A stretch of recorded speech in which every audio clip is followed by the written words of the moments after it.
Hello students, myself Navneet Bhandari and I welcome you to my channel Quantum Academy of Physics। तो बच्चों last video में हमने vector addition पर कुछ अच्छे न्यूमेरिकल्स किए थे, राइट। और मैंने आपको एंड में ये भी बताया था कि हम कंपोनेंट को रिजोल्व कैसे करते हैं, राइट। और उस पर आपको थोड़ा सा मैंने एक एग्जांपल भी दिए थे कि किस तरह से हम वेक्टर के कंपोनेंट्स का यूज़ करेंगे इन फ्यूचर मैकेनिक्स में। आज वाला जो लेक्चर है बच्चों वो प्योरली बेस्ड है कंपोजिशन ऑफ वेक्टर पर ही। मैं एक स्पेशल वीडियो इसलिए बना रहा हूँ क्योंकि ना सिर्फ ये आपको काइनेमेटिक्स में हेल्प करेगा जब मैं आपको प्रोजेक्टाइल मोशन पढ़ाऊंगा, बल्कि ये मैकेनिक्स में भी आपको बहुत हेल्प करेगा जब मैं आपको टिपिकल पुली ब्लॉक प्रॉब्लम्स करवाऊंगा। ठीक है बच्चों, तो आज हम इसको और ज़्यादा डेप्थ में जाकर सीखेंगे कि किस तरह से वेक्टर का रेजोल्यूशन होगा और हम कैसे टिपिकल न्यूमेरिकल्स में इनको अप्लाई करेंगे। तो बच्चों वीडियो को बिल्कुल ध्यान से देखना क्योंकि आज वाली वीडियो जो है वो कमज़ोर दिल वाले बच्चों को विचलित कर सकती है, जिन बच्चों को मैथ पसंद नहीं है। तो इसलिए सीट बेल्ट बांध लो और ध्यान से देखो जरा क्या करने वाला हूँ। अब देखिए एक बार हम थोड़ा सा प्रीवियसली चलते हैं जो हमने पढ़ा था पिछले लेक्चर में। आपको ऐसा बताया था मैंने कि अगर this is resultant vector A vector. अब देखो जो हमको पता है, मुझे पता है कि अगर ये ए वेक्टर है तो ये वेक्टर सम होगा इस ए एक्स का और ए वाई का, है ना। अगर मैं इसको पैरेललोग्राम से देखूं तब भी मुझे समझ आ रहा है कि भाई ठीक है दिस इज रिजल्टेंट वेक्टर और ये दोनों इन दोनों वेक्टर्स का क्या वेक्टर सम है। तो मैं लिख सकता हूं ए एक्स वेक्टर प्लस ए वाई वेक्टर, राइट। ये बात बिल्कुल ठीक मानी जाएगी।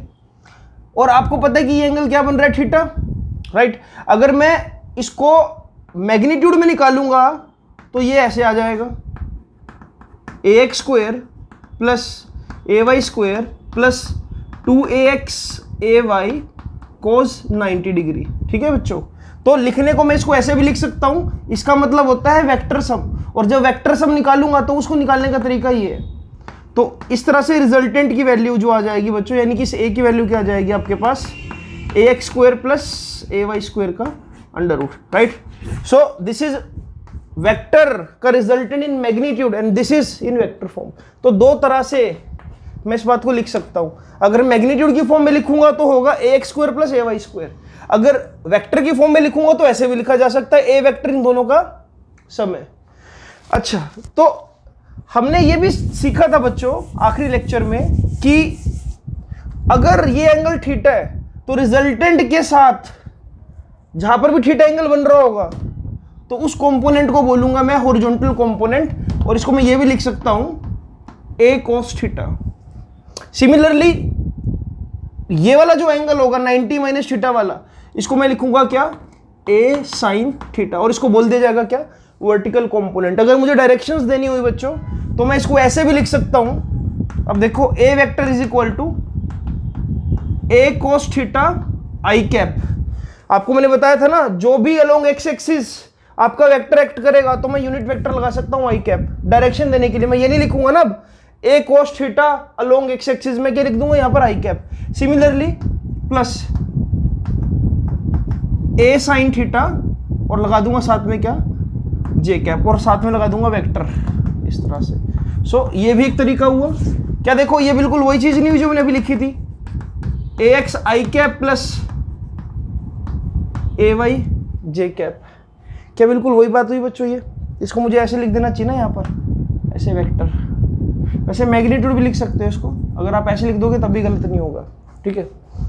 तो दोनों बातें बिल्कुल सेम है बच्चों, राइट। ये ट्रिग्नोमेट्रिक टर्म में मैंने आपको बता दी कि कंपोनेंट को रिजोल्व कैसे करना है, और ये जनरल टर्म अगर आपको वैल्यू गिवन है तो ये बातें इंपॉर्टेंट है। फिलहाल जो भी आपको बोर्ड पर नजर आ रहा है इसको नोट डाउन करो बच्चों जल्दी से, ठीक है बच्चों। अब भी एक बात का आप भी ध्यान रखना, अगर यहां पर ए वेक्टर लगा रहा हूं तो मुझे यहां पर क्या लिखना है, देखो ए कोस थीटा। यहां पर मैं वेक्टर नहीं लगाऊंगा क्योंकि कहीं ना कहीं मैं ट्रिग्नोमेट्री का यूज कर रहा हूं यहां पर, है ना।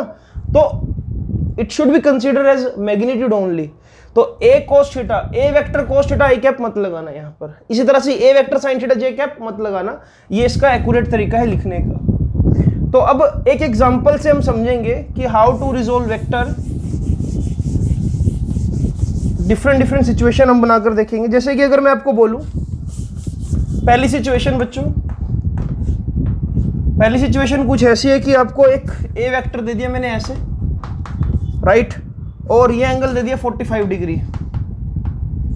अब आपसे मैं पूछ रहा हूं कि ए वेक्टर को रिप्रेजेंट करो, ए वेक्टर की वैल्यू क्या होगी in terms of a x and a y. तो देखिए, और आपको ये भी बोला गया है कि इसका जो मैग्नीट्यूड है वो है 20√2। ठीक है, तो देखो समझते हैं इस बात को। बेटा सबसे पहले तो ए एक्स निकाल लो। ए एक्स का मतलब क्या होगा, ए एक्स का मतलब क्या होगा, ए cos 45 डिग्री। सिमिलरली अगर ए वाई निकालूंगा तो ए वाई का मतलब क्या होगा, ए sin 45 डिग्री, राइट, है ना। ये ए cos 45 और ये क्या हो जाएगा, ए वाई ए sin 45। तो ए की वैल्यू कितनी दे रखी है आपको, 20√2, और cos 45 क्या होता है बच्चों, 1/√2।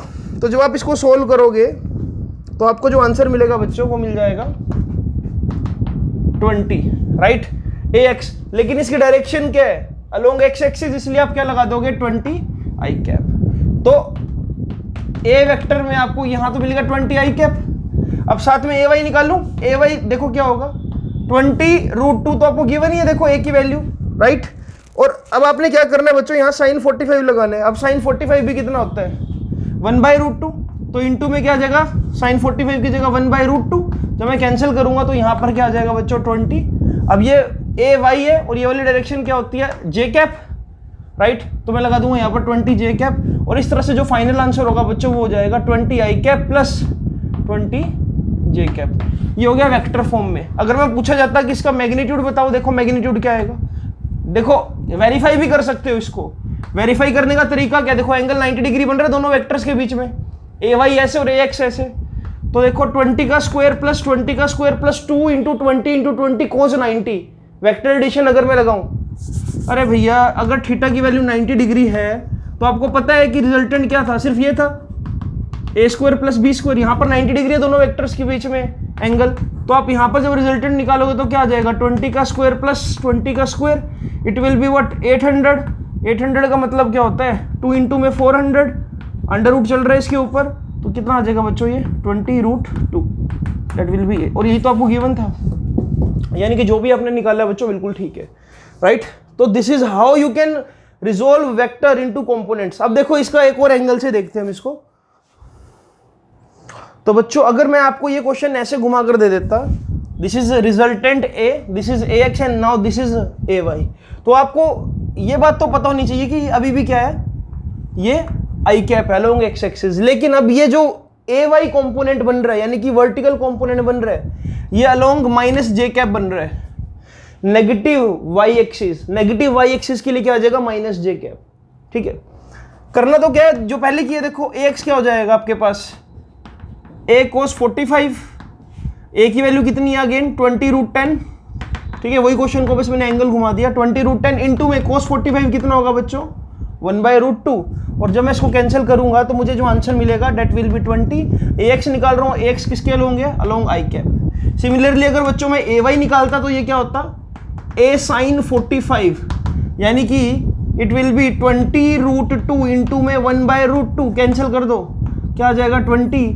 अब डायरेक्शन देखो जरा, it is minus J cap, तो इसको मैं क्या लगा दूंगा माइनस जे कैप ऐसे, ultimately it will become minus J cap. और अगर मुझे अब ए वेक्टर को लिखना हो वेक्टर फॉर्म में तो ये ऐसा लिखा जाएगा 20 i cap minus 20 j cap, right. This is the way how you can write.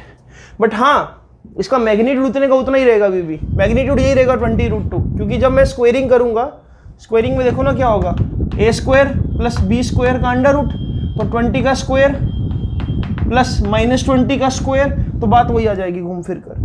But resultant की डायरेक्शन चेंज होने से देखो ओवरऑल वैल्यू चेंज होगी ना। पहले क्या था 20 i cap plus 20 j cap, अब क्या मिल रहा है 20 i cap minus 20 j cap. अब इसको एक और एंगल से देखिए, अब अगर आपको ये ऐसे मिल जाता बच्चों तो क्या करते, देखो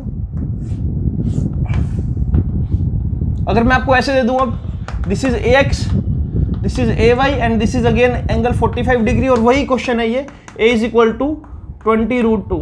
अब ये वाली देखो डायरेक्शन क्या आएगी, माइनस आई कैप आएगी, और ये वाली डायरेक्शन क्या आएगी, माइनस जे कैप आएगी, है ना। नीचे देखो negative y axis, negative x axis, तो यानी कि अब मैं देखो मुझे बिना देखे भी इसका आंसर बता सकता हूं मैं, ए एक्स क्या हो जाएगा -20 आई कैप ए वाई क्या हो जाएगा -20 जे कैप, और अब वेक्टर फॉर्म इसकी कैसे लिखी जाएगी बच्चों, ऐसे -20 i cap -20 j cap, right. So this is how you can write the resultant in vector form. I hope कि आपको ये बेसिक बात समझ आ गई होगी बच्चों, राइट। ये आपको आई कैप जे कैप लेना समझ आ गया होगा। इनको ना एक और नाम से भी जाना जाता है, ऑर्थोगोनल ट्राइड्स के नाम से, कि आई कैप जे कैप और के कैप का जो ये कॉम्बिनेशन है जो मैं यूज करता हूँ यूनिट वेक्टर्स, इनको ऑर्थोगोनल ट्राइड्स भी बोलते हैं, ठीक है बच्चों। तो इसको नोट डाउन करो। अब कुछ और इससे प्लस प्रॉब्लम्स की तरफ चलते हैं, थोड़ी टिपिकल प्रॉब्लम देखते हैं अब। तो बच्चों आपको मैं कैसा क्वेश्चन दे रहा हूँ जिसको देखकर आप बिल्कुल डर जाते हैं अगर मैं आपको अभी टेक्निक ना सिखाता। आपको देखो मैंने क्या दे दिया कि एक प्लेन है जिसमें ए वेक्टर एक्ट कर रहा है 45 डिग्री पर, वैल्यू क्या दे दी 20√2। फिर आपको क्या दे दिया मैंने, देखो मैं इसको ना दोबारा से बनाकर दिखाता हूं आपको ताकि आपके लिए थोड़ा सा विजुलाइज करना इजी हो जाए, ठीक है। देखो मैं क्या कर रहा हूं, मुझे इन सभी वेक्टर्स का रिजल्टेंट बताने की क्या होगा। सबसे पहले क्या है, एक एक्स एक्सिस मैंने बना लिया इस तरह से बच्चों, ऐसे ये सीधी लाइन एक तो कभी लगी नहीं मुझसे कभी भी, अब ठीक है, ठीक है। सबसे पहले मैं आपको बोल रहा हूं दिस इज ए वेक्टर जिसकी वैल्यू है 20√2 और ये एंगल बन रहा है बच्चों 45 डिग्री। उसके बाद मैंने आपको बोल दिया दिस इज बी वेक्टर और बी वेक्टर की जो वैल्यू है दैट इज 10। उसके बाद मैं आपको बोल रहा हूं कि ऐसे एक वेक्टर और एक्ट कर रहे हैं जो कि है सी वेक्टर, और सी वेक्टर की वैल्यू है 5। और उसके बाद मैं आपको बोल रहा हूं कि इसी प्लेन में डी वेक्टर भी एक्ट कर रहा है ऐसे, जिसकी वैल्यू क्या है 20√2 और ये एंगल भी क्या बन रहा है 45 डिग्री। अब आपको बच्चों ये बताना है कि इन सब का नेट रिजल्टेंट क्या होगा। बड़ा ही अच्छा क्वेश्चन है ये। अगर आपको कंपोनेंट को रिजोल्व करना नहीं आता तो कभी ऐसा क्वेश्चन नहीं कर सकते आप, ठीक है। तो देखो मेरे लिए बहुत इजी है बताना। देखो ए वेक्टर को रिजोल्व किया जा सकता है ऐसे, राइट। ए वेक्टर को अगर मैं लिखूं, ए वेक्टर को ये लिख सकता हूं, देखो अगर ऐसे एक्ट कर रहे हैं, इसका एक कंपोनेंट कहा जाएगा अलोंग जे कैप और ये वाली डायरेक्शन क्या होगी अलोंग आई कैप। तो बेटा जो ए वेक्टर का कंपोनेंट आएगा वो क्या आएगा 20 i cap plus 20 j cap. This is equation number 1। B vector 10 act कर रहा है बिल्कुल सीधा। अब ये वाली डायरेक्शन क्या देखो, this is along J cap, तो मैं बी वेक्टर को सीधा सीधा क्या लिख दूंगा 10 जे कैप। सी वेक्टर कैसे एक्ट कर रहा है इस साइड, और ये वाली एक्सिस क्या होती है देखो जरा, अगर मैं ये वाली एक्सिस बनाऊं, this is what, this is negative x axis, तो सी वेक्टर को सीधा सीधा क्या लिख दूंगा मैं, इट विल बी 5 -5, इसको लूंगा माइनस आई कैप ना, तो आई कैप, तो ये माइनस हो जाएगा overall. This is 2, this is 3। Now see जो डी वेक्टर है, डी वेक्टर का ये वाला कंपोनेंट क्या होगा, देखो 45 डिग्री एंगल बन रहा ना, अभी मैंने ऐसा क्वेश्चन सोल्व किया है, ये वाला कंपोनेंट क्या लूंगा नेगेटिव एक्स एक्सिस, तो ये क्या हो जाएगा -20 आई कैप। तो मैं सीधा सीधा लिख रहा हूं, तो d vector can be written as -20 i cap और एक कंपोनेंट जाएगा ऊपर इस तरह से। ये वाली डायरेक्शन क्या है बच्चों के कैप, तो इसको लिख दूंगा मैं +20 के कैप, राइट। तो मैंने क्या किया बच्चों, इस तरह से सारे कंपोनेंट्स को रिजोल्व कर दिया। जो कंपोनेंट बिल्कुल सीधे होंगे उनको रिजोल्व करने की जरूरत नहीं, उनको तो पता देखो ये जे कैप में एक्ट कर रहा है, ये 5 ये जो है ये आई कैप माइनस आई कैप के लोग एक्ट कर रहे हैं, ये देखो तिरछा है, ये एक एंगल बना रहा है, इसलिए इसको रिजोल्व करने की जरूरत पड़ी कि भाई वाई एक्सिस के लोग के और एक्स एक्सिस के लोग के। तो इस तरह से जब सारों को आप रिजोल्व कर दोगे, अगला काम क्या होता है बच्चों, आई कैप वाले पिक करो, ये आई कैप है, राइट, ये माइनस आई कैप है और ये -20 आई कैप है। अगर आप रिजल्टेंट निकालोगे, रिजल्टेंट का मतलब क्या होगा, सभी को ऐड करना है आपने, A vector plus B vector plus C vector plus D vector. Same direction में अगर कोई वेक्टर एक्ट कर रहा होगा, मैं बोलूं अगर कोलिनियर वेक्टर, तो उनको करना इजी है। देखो अगर दो वेक्टर लोग एक्स एक्सिस है, आई कैप है, तो उनको डायरेक्टली ऐड कर सकते हैं, क्योंकि इनके बीच में थीटा की वैल्यू क्या होती है बच्चों 0 डिग्री, और रिजल्टेंट क्या होता है उस केस में a प्लस बी। अगर ये अपोजिट होते तब भी कोई दिक्कत नहीं, तब a माइनस बी आ जाता, क्योंकि थीटा कितना होता है उस केस में 180 डिग्री। ये बातें आपको तब समझ आएगी जब आप वेक्टर एडिशन वाला लेक्चर अच्छे से देख लोगे। अगर वेक्टर अलोंग एक्स एक्सिस है, अगर ऐसे है तो ऐड हो जाएंगे, अगर ऐसे एक वेक्टर ऐसे अलोंग नेगेटिव एक्स एक्सिस और एक अलोंग पॉजिटिव एक्स एक्सिस, तो सब्ट्रैक्ट हो जाएंगे। अब यहां पर देखो मैं क्या करूंगा, सबसे पहले आई कैप वाले कंपोनेंट्स लिखो, 20 -5 -20, ठीक है, और साथ में क्या लगा दूंगा बाहर, आई कैप। उसके बाद लिखो जे कैप वाले कंपोनेंट प्लस 20, यहां पर क्या है 10 प्लस 10, यहां पर ये सॉरी यहां पर जे कैप आएगा ना, यहां पर क्या है प्लस 20 और बाहर क्या लगा दो, जे कैप, राइट। आई कैप के अंदर आई कैप जोड़ दिया, जे कैप के अंदर जे कैप जोड़ दिया। अब देखो कितना आ रहा है ये। अगर मैं इसको सोल्व करूं बच्चों, मैं डायरेक्ट आंसर लिख रहा हूं, यू विल गेट देखो ये +20 है, -20 कैंसिल, यानी कि -5 आई कैप प्लस, जब इसको ऐड करूंगा तो +50 j cap. This will be my resultant. तो आपने रिजल्टेंट निकाल दिया। जो नेट रिजल्टेंट इन सबका आएगा वो क्या आएगा, -5 आई कैप +50 जे कैप। और अगर आपसे मैं बोलूं, अच्छा ये आपने वेक्टर फॉर्म में निकाला, अगर मैं आपसे पूछूं मैग्नीट्यूड बताओ, तो मैग्नीट्यूड के लिए आप क्या करोगे, देखो यू विल जस्ट राइट 5 का स्क्वायर प्लस 50 का स्क्वायर, और आपको आंसर निकालना आता है इसके बाद। तो ठीक है, तो इस तरह से मल्टीपल वेक्टर्स भी एक्ट करो, तब भी कोई घबराने वाली बात नहीं है। बस वेक्टर कंपोजिशन को यूज करो, रिजॉल्व कर डालो। ये ना सिर्फ आपको सीबीएसई में हेल्प करेगा, बट कॉम्पिटिटिव में तो ये बहुत ज्यादा हेल्प करेगा आपको, जब ये अलग अलग रूप में यूज होगा। मैं आपको दिखाता हूं कि और कहां पर हम वेक्टर कंपोजिशन का यूज कर सकते हैं। तो बच्चों अब देखो एक प्रॉब्लम और लेते हैं हम, जहां हम वेक्टर कंपोजिशन को यूज करना सीखेंगे। अगर मैं बोलूं कि एक इंक्लाइंड प्लेन है, इंक्लाइंड प्लेन कुछ ऐसा मतलब कि जिस पर आप कभी लाइक स्लाइड करते थे, स्लाइडर है कैसा समझो। यहां पर बच्चों एक ब्लॉक रखा हुआ है, ठीक है, और ये ब्लॉक सामने की तरफ खिसक रहा है ऐसे, राइट, सामने की तरफ खिसक रहा है। अगर मैं बोलूं कि चलो ये तो 90 डिग्री है, ये एंगल थीटा है, राइट, आप ये बताओ कि इसकी सामने की तरफ वेट का कंपोनेंट क्या होगा। देखो इसका जो वेट होगा वो हमेशा डाउनवर्ड एक्ट करता है। यहां पर इसका जो mg है, इसका mg ऐसे एक्ट कर रहा है, देखो ये this is weight of the body mg। ये आपको 9th क्लास में बताया गया होगा कि वेट हमेशा डाउनवर्ड एक्ट करता है, राइट। तो क्योंकि ये इंक्लाइंड प्लेन है ना, इंक्लाइंड प्लेन है, तो देखो वेट के कंपोनेंट शिफ्ट हो जाएंगे इधर। अगर ये देखो ये ब्लॉक ऐसे पड़ा होता तो सीधा सीधा पता है कि भाई mg यहां पर और इसका नॉर्मल रिएक्शन ऊपर की तरफ। For every action there is equal and opposite reaction. अगर आप जमीन पे पैर मारोगे तो आपको वो रिएक्शन देखने को मिलेगा, आपको भी क्या पैर में दर्द होगा, जमीन आपके ऊपर भी फोर्स लगाएगी। बट अगर मैं इस प्लेन को ही इंक्लाइंड कर दूं तो देखो कंपोनेंट शिफ्ट, इसको बोलते हैं शिफ्टिंग ऑफ कंपोनेंट।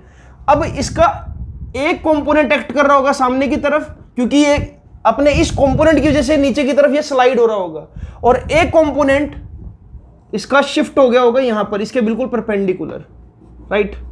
अब आइडेंटिफाई कि ये cos थीटा है या ये cos थीटा है। देखे चलो सी, ऑब्वियसली ये एंगल 90 डिग्री होगा बच्चों, ये 90 है, ये थीटा है, तो ऑब्वियसली इस ट्रायंगल का जो ये वाला एंगल होगा, है ना, ये देखो ये लाइन बिल्कुल ये पैरेलल ही तो है। अगर मैं ऐसे ड्रॉ कर देता इसको इस तरह से ऐसे, तो ये एंगल क्या होगा बच्चों, देखो 90 थीटा, तो it should be what 90 minus theta. अगर ये 90 माइनस थीटा एंगल है तो ये वाला एंगल क्या होगा, थीटा होगा। अरे देखो ना, सीधी सीधी सी बात है भाई, राइट। अगर मैं बोलूं कि ये कंपोनेंट है ax और ये कंपोनेंट है ay, let us take, right. अगर ये एंगल थीटा है तो ये क्या होगा 90 माइनस थीटा। अब अगर ये 90 माइनस थीटा तो ये क्या होगा, थीटा होगा, क्योंकि हमेशा ax और ay के बीच में क्या होता है 90 डिग्री का एंगल। तो देखो मैंने क्या किया, वेट से एक कंपोनेंट नीचे ड्रॉ कर दिया इस तरह से, 90 डिग्री का एंगल बनाया, ये एंगल थीटा, तो इस ट्रायंगल का ये वाला जो एंगल होगा ये क्या होगा 90 माइनस थीटा, तभी ये 180 डिग्री की कंडीशन सेटिस्फाई होगी। तो बच्चों इससे ये पता लगा कि सामने की तरफ क्या लग रहा होगा, mg cos 90 माइनस थीटा, और नीचे की तरफ क्या लग रहा होगा, नीचे की तरफ mg sin थीटा। अगर मैं प्रैक्टिकली इस पे बात करूं, राइट, तो नीचे की तरफ लग रहा है mg sin थीटा। अगर इसको मैं cos कंपोनेंट लेकर चल रहा हूं, या इसको मैं ऐसे भी देख सकता हूं, इस प्रॉब्लम को देखो, इसको थोड़ा सा ना डायग्राम को मैं बड़ा बनाता हूं ताकि आपके लिए थोड़ा सा विजुअलाइज करना इजी हो जाए। देखो दोबारा से मैं इसको बना रहा हूं, सी ये ब्लॉक रखा, ये एंगल थीटा। अगर यहां से इसका mg ऐसे एक्ट कर रहा है बच्चों, दिस इज mg, राइट।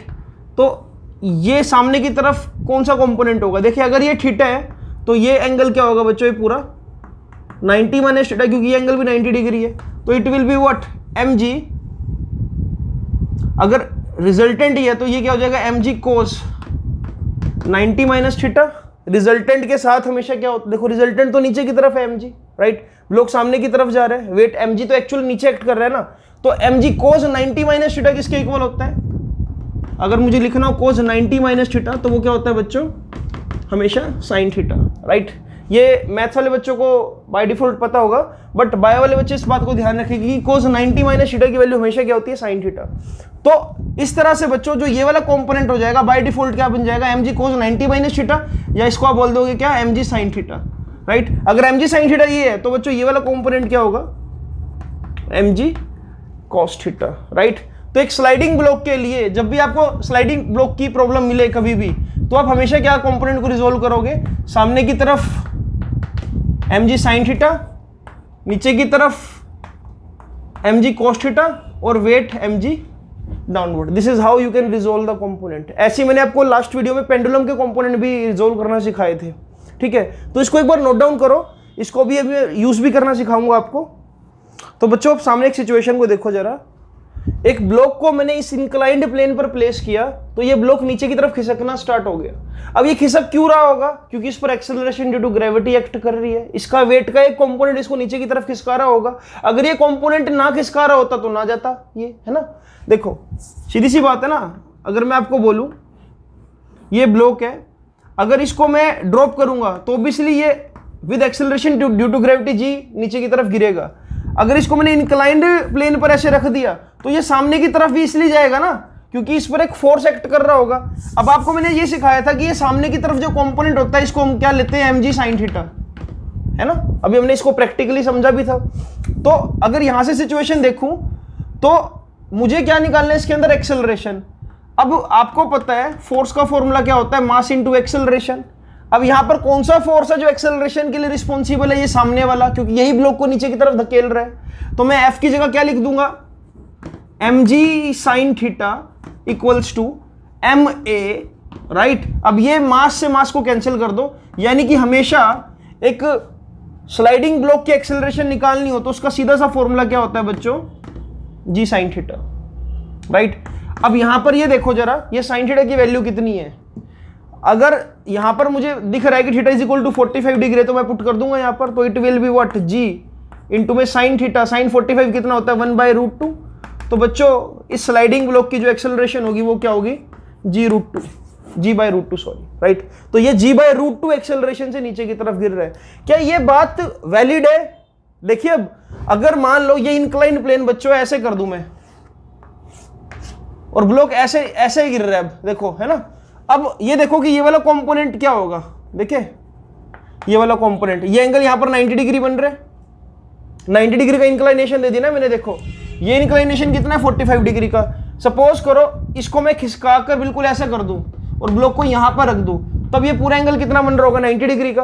अब देखो सामने की तरफ एक्सेलरेशन क्या होगी, g sin थीटा, स्लाइडिंग अगर करके गिरेगा भी तो, और sin थीटा की वैल्यू क्या है, sin 90, और sin 90 क्या होता है 1, तो g इंटू 1, तो ये किससे गिर रहा है बच्चों, acceleration is equal to g से। यही तो बात होती है, अरे यही तो बात आप लिखते हो कि it is falling with acceleration due to gravity g। तो ये बात आपको पता होनी चाहिए कि स्लाइडिंग ब्लॉक की एक्सेलरेशन हमने कैसे निकाल ली, ठीक है। कंपोनेंट यूज किया, कंपोनेंट कैसे यूज किया, क्योंकि आपको वेक्टर रेजोल्यूशन अभी मैंने सिखाया है। एक दो और टिपिकल प्रॉब्लम्स लेते हैं बच्चों, जब तक ये टॉपिक को मैं करवा रहा हूं आपको ये इन फ्यूचर इसकी वैल्यू का पता लगे।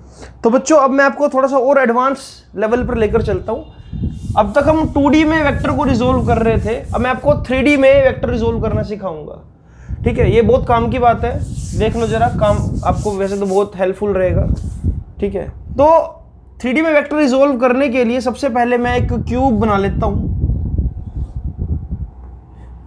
क्यूब आप भी बना सकते हैं, आप जैसा चाहे वैसा क्यूब बना सकते हैं, राइट। ये मेरी टेक्निक है, मैं ऐसे बनाता हूं क्यूब को, ठीक है बच्चों, इस तरह से। अब 2 मिनट के लिए इसको मैं ओरिजिन मान लेता हूं। यहां से एक डायगोनल ड्रॉ करूंगा जो इसको टच करेगा आकर, इस तरह से, समझ पा रहे हो। जैसे कि फॉर एग्जांपल मैं जैसे रूम में खड़ा हूं, रूम के इस कोने से वहां ऊपर तक ये एक डायगोनल बना दिया आपने, ठीक है, और इस डायगोनल को मैं बोल रहा हूं रिजल्टेंट ए। अब suppose this is x axis, this is y axis and this is z axis. Clear? Axis draw कर दी, 3D बन गया। अब देखो ये 1D, ये 2D, और ये अगर तीनों को कंबाइन देखो तो 3D। अब जो ये A है बच्चों, ये एक्स एक्सिस के साथ एंगल बना रहा है अल्फा, और अगर मुझे यहां पर ये वाला कंपोनेंट बताना हो, सपोज करो मुझे ये बताना हो AX, तो AX की वैल्यू क्या लिखूंगा बच्चों यहां पर मैं? AX will be A cos alpha, right? यानी कि cos अल्फा कितना हो जाएगा? cos अल्फा की वैल्यू क्या आ जाएगी? AX अपॉन में A, राइट? वेक्टर फॉर्म में लिख दूं इसको मैं, राइट? तो ये A cos, वेक्टर नहीं लिखोगे सॉरी, यहाँ पर इसको ऐसे आपने लिख दिया यहाँ पर इस तरह से, राइट?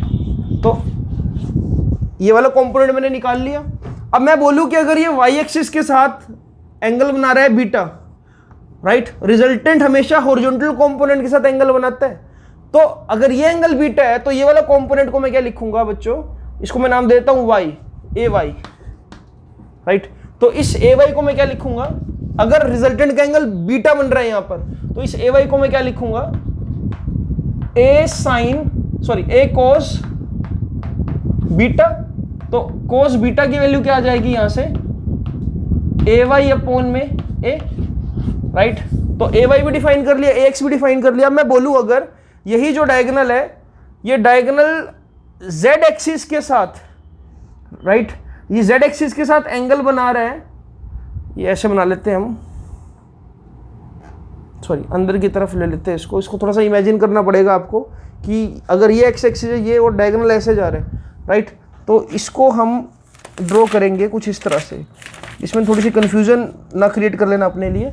ये वाला जो एंगल होगा, राइट, ये एंगल क्या होगा? Gamma, right? 3D में इसको विजुलाइज करो, ये अल्फा, ये वाला बीटा, और ये वाला एंगल क्या होगा? गामा, जो बाहर की तरफ ऐसे निकल रहा है।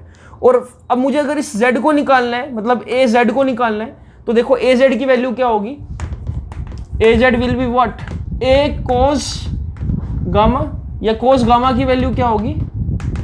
It will be A z upon में ए। तो इस तरह से बच्चों आप तीनों कंपोनेंट निकाल पाए। अगर मैं तीनों इक्वेशन को स्क्वेयरिंग और एडिंग कर दूं तो देखो आपको क्या मिलेगा, एक रिजल्ट मिलेगा, देख लेते हैं हम। तो रिजल्ट क्या मिलेगा आपको? कोस square alpha plus cos square beta plus cos square gamma, ये हमेशा किसके इक्वल मिलेगा आपको? लिख रहा हूं मैं result, it will be equal to a x square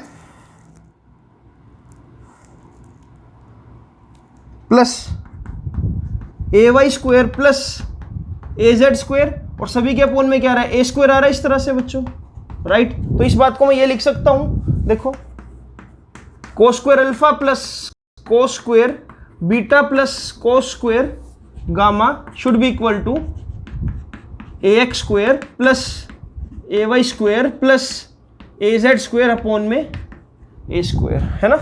तो ये रिजल्ट को भी आप बच्चों चाहो तो लिख सकते हो। तो इसको बोलते हैं हम क्या? 3D में कंपोनेंट को रिजोल्व करना। बस ये देखते रहो, रिजल्टेंट के साथ अल्फा एंगल बन रहा है तो ये वाला कंपोनेंट ए कोस अल्फा, ये बीटा एंगल बन रहा है तो ये ए कोस बीटा, ये गामा एंगल बन रहा है तो ये ए कोस गामा।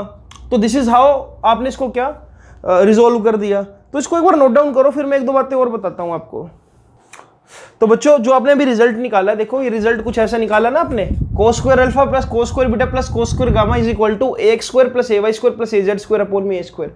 जस्ट रिमेंबर, अगर सिचुएशन ऐसी होती है कि ये ए वाई है और ये ए एक्स है, और आपने अगर ए को लिखना हो तो ए को आप कैसे लिखते थे याद करो, ए एक्स स्क्वायर प्लस ए वाई स्क्वायर का अंडर रूट, ऐसे लिखते थे। अगर मैं यहां पर एक तीसरा ए जेड भी ऐड कर दूं, क्या ये बात ऐसे बन जाएगी अब? ए जेड स्क्वायर, राइट? तो यानी कि अगर मैं ए स्क्वायर करूं तो ए स्क्वायर का मतलब क्या होगा? ए एक्स स्क्वायर प्लस ए वाई स्क्वायर प्लस ए जेड स्क्वायर। सी यहां पर क्या है आपके पास? ए स्क्वायर। तो ए स्क्वायर की वैल्यू क्या आएगी आपके पास? एज इट इज यही फैक्टर नीचे डिवाइड में आ जाएगा, क्योंकि देखो मैंने यहां पर सोल्व किया ना, देखो इसको अगर मैं टेक्निकली समझाऊं, इन दोनों का रिजल्टेंट क्या आएगा? ये ए एक्स स्क्वायर प्लस ए वाई स्क्वायर। अब जो रिजल्टेंट आया वो जेड एक्सिस के साथ भी क्या एंगल बना रहा होगा, देखो अगर मैं ये देखूं यहां पर, राइट, इन दोनों देखो ना, ये कुछ ऐसे हो रहा है यहां पर बच्चों कि इस पर्टिकुलर पॉइंट पर, राइट, एक कंपोनेंट ऐसे एक्ट कर रहा है, एक कंपोनेंट ऐसे एक्ट कर रहा है, और एक कंपोनेंट ऐसे एक्ट कर रहा है, और अगर मुझे रिजल्टेंट निकालना होगा तो वो तीनों का वेक्टर एडिशन होगा। तो मैंने तीनों को क्या कर दिया यहां पर ऐड करके लिख दिया, राइट। तो ए वाई स्क्वायर की वैल्यू लिख दो यहां पर, it will be what, a x square plus A y square plus A z square divide by a x square plus A y square plus A z square. जब cancel करोगे तो आपको यह पता लगेगा कि भाई तीनों एंगल का कोस स्क्वायर का सम, मतलब तीनों कोस स्क्वायर जो है ये 1 के इक्वल आपको मिल जाएंगे। तो ये प्रॉपर्टी है, कभी इन फ्यूचर अगर यूज करनी हो तो यूज कर सकते हैं हम, इसको याद कर लेना, लिख लेना, इसको नोट डाउन कर लो। अब कुछ और क्वेश्चंस की तरफ बढ़ते हैं बच्चों। तो बच्चों आपको एक क्वेश्चन नजर आ रहा है, अब क्वेश्चन को मैं रीड आउट कर देता हूं आपके लिए। A vector of magnitude 20√2 is in direction making angle 60 degree with x axis and 60 degree with Z axis, right the vector component form. अब ये 3D वाला केस है, 3D इमेजिनेशन करो। यहां पर आपको जो वेक्टर है वो दे दिया 20√2, ठीक है, और आपको ये बोल दिया कि जो एंगल बन रहा है एक्स एक्सिस के साथ, यानी कि अल्फा की वैल्यू कितनी, 60 डिग्री, यानी कि जो कोस अल्फा कंपोनेंट की जगह क्या लोगे आप, कोस 60 डिग्री। इसी तरह से ही आपको बीटा नहीं दे रखा और गामा की वैल्यू क्या दे दी आपको, 60 डिग्री, यानी कि कोस गामा की जगह आप क्या लोगे, कोस 60 डिग्री। और आपको बोले कि इसकी वेक्टर कंपोनेंट फॉर्म लिखो। देखो भाई, वेक्टर कंपोनेंट फॉर्म को लिखना सिखाता हूं पहले तो। A vector can be written as A x plus A y plus A z vector में, इस तरह से, राइट, ये वेक्टर सम में। और इसको क्या लिखा जा सकता है, देखो ए एक्स का मतलब क्या होता है, ए कोस अल्फा, इस तरह से लिख सकता हूं, राइट। इसी तरह से ही प्लस ए कोस बीटा प्लस ए कोस गामा, और वेक्टर फॉर्म में चल रहा है सारा कुछ, इसलिए यहां पर आप क्या लगा दोगे, आई कैप, यहां लगा दोगे जे कैप और यहां लगा दोगे के कैप, ठीक है। I cap, j cap, k cap is what, they are orthogonal triads which are indicating the direction कि a cos alpha along x axis है, a cos beta along y axis है, और ए कोस गामा क्या लोग Z axis. अब ये information incomplete है आपके लिए, क्योंकि देखो आप अगर लिखने लगो, आप ए कोस अल्फा की वैल्यू लिख दोगे कोई दिक्कत नहीं, क्योंकि कोस अल्फा आपको पता है, बट अब ये बीटा को निकालना पड़ेगा। देखो बीटा को कैसे निकाल लेंगे, ये निकालना बिल्कुल सिंपल है। आपको ये पता है ना, कोस square alpha plus cos square beta plus cos square gamma जो होता है वो 1 के इक्वल होता है। कोस स्क्वायर अल्फा का मतलब कोस 60 का स्क्वायर, कोस स्क्वायर अल्फा यानी कि cos square 60 plus cos square beta plus cos square gamma की वैल्यू भी 60 डिग्री इज इक्वल टू 1। जब आप इसको लिखोगे तो ये कुछ ऐसा बन जाएगा बच्चों, देखो cos square beta as it is 1/, cos 60 क्या होता है 1/2, तो 1/2 का स्क्वायर 1/4, यहाँ पर भी 1/4, तो यानी कि प्लस 1/4 प्लस 1/4 आ गया, इक्वल्स टू क्या है 1। 1/4 को 1/4 में जब ऐड करोगे तो मिलता है क्या 1/2, और 1/2 जब उधर जाएगा है ना, ये 1/4 प्लस 1/4 क्या बनेगा 1/2, और जब ये 1/2 उधर जाएगा 1 में से माइनस होगा तो क्या बनेगा 1/2। तो यानी कि सिचुएशन क्या मिली बच्चों, यहाँ लिख रहा हूँ, जो कोस बीटा है वो मिला आपको क्या 1/2 के इक्वल, यानी कि बीटा की वैल्यू भी कितनी आ गई 60 डिग्री आ गई, राइट। बीटा की वैल्यू भी कितनी आ गई 60 degree, if I am not wrong, देख लेते हैं एक बार हम, कोस बीटा 60 डिग्री पर 1/2, ठीक है। तो आई होप कि आपको ये चीज समझ आई होगी बच्चों, राइट। तो सॉरी, एक छोटा सा यहां पर हमने मिस्टेक क्या कर दिया, कोस, देखो कोस स्क्वायर बीटा 1/2 के इक्वल आया है, कोस बीटा 1/2 के इक्वल नहीं आया, राइट। तो यानी कि कोस बीटा की वैल्यू क्या आएगी 1/√2, राइट।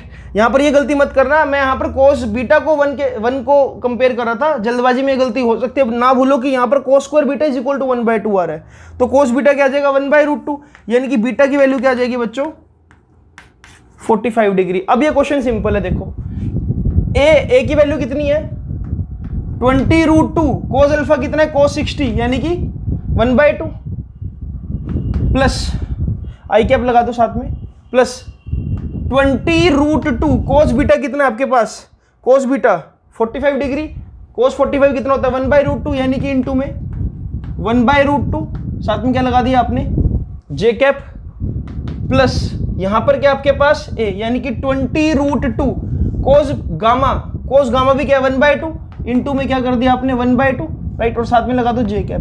तो जो इसका एक्चुअल आंसर आएगा बच्चों वो आएगा क्या 10√2 i cap plus 20 j cap plus 10√2 k cap लगा दो यहाँ पर k कैप।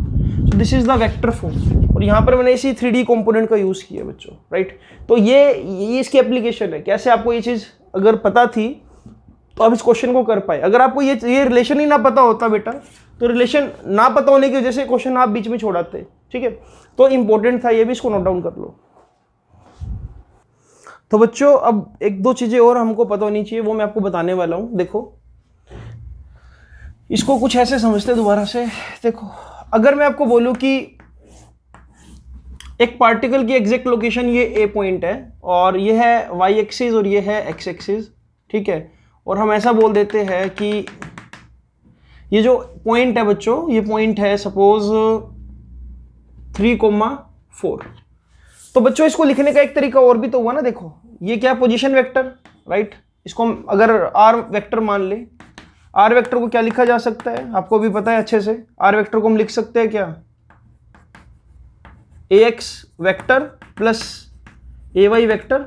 मेरे कहने का मतलब ये है कि देखो यहां तक जो इसका ये डिस्प्लेसमेंट वेक्टर है ये कितना है बच्चों, ये वाला, ये कितना है 3 यूनिट यहां तक चला ना, तो इसको मैं क्या लिख दूंगा 3i कैप, और ऊपर की तरफ कितना है 4, तो मैं लिख दूंगा साथ में प्लस 4j कैप, राइट।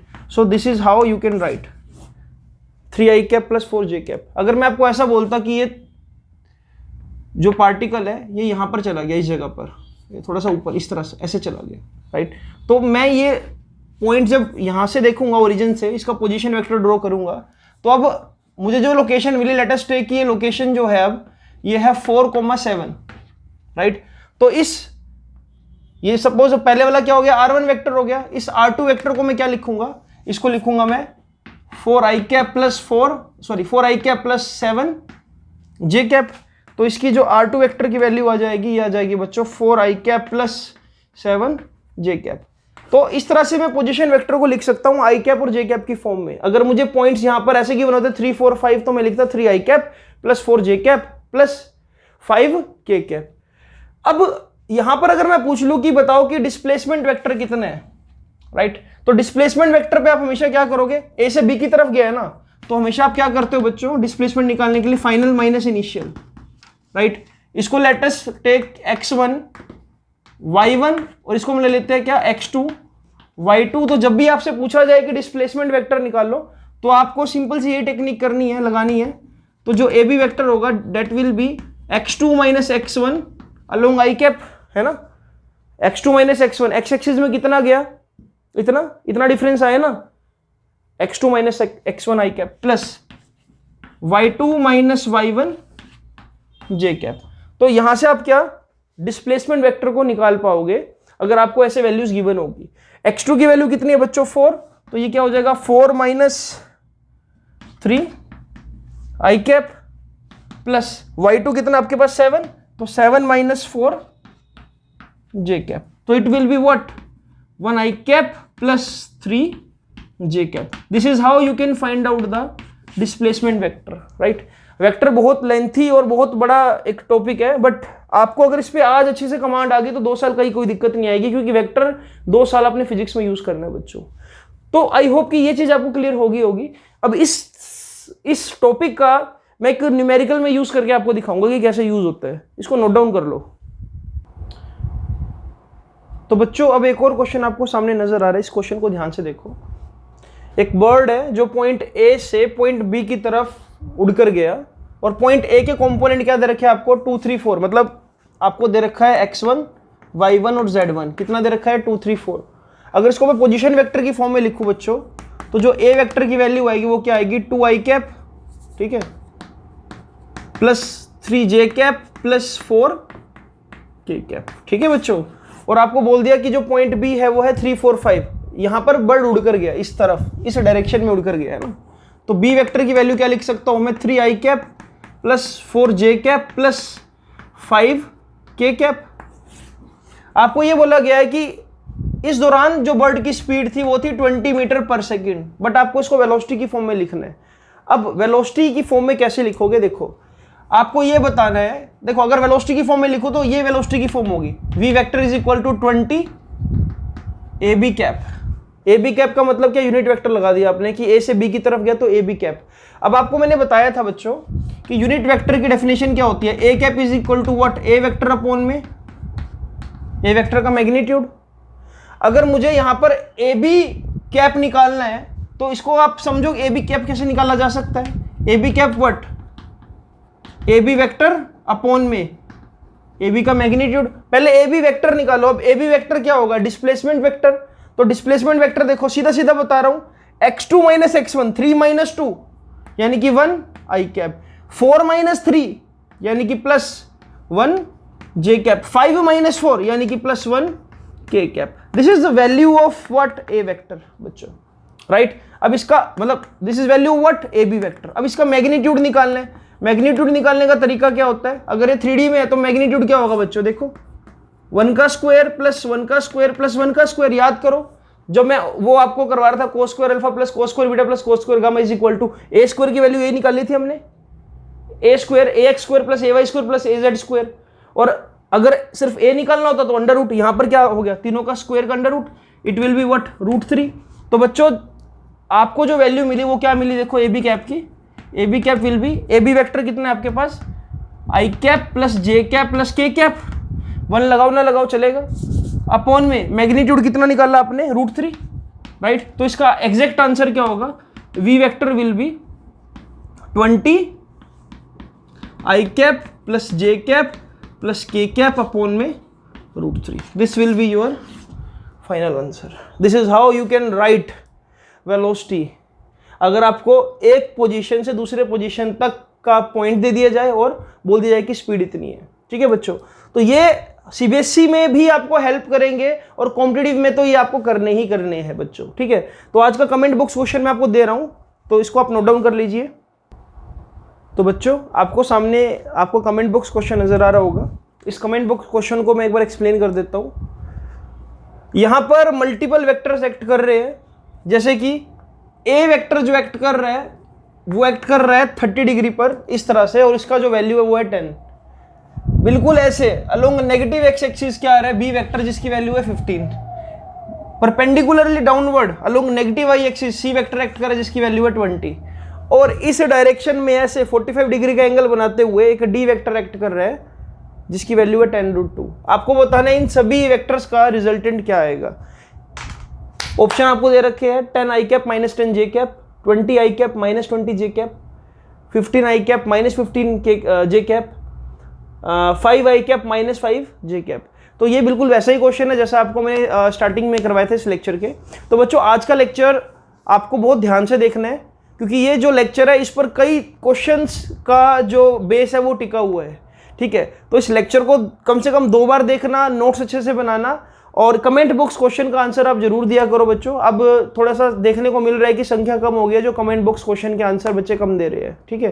तो उसको थोड़ा सा आप क्या पार्टिसिपेट करो, कमेंट बॉक्स क्वेश्चन को आंसर किया करो, ताकि आपको थोड़ा सा कॉन्फिडेंस आए कि भाई हाँ लेक्चर मुझे समझ आ गया अच्छे से, ठीक है बच्चों। तो मैं मिलता हूँ आपसे अगली वीडियो में, और इन वीडियोज़ को बच्चों मैक्सिमम से मैक्सिमम अपना प्यार दो, सब्सक्राइब करो चैनल को, और हर एक वीडियो को कम से कम 5 लोगों तक जरूर पहुंचाओ, ताकि आपकी वजह से कुछ लोगों का फ़ायदा हो जाए। Thank you so much for watching this.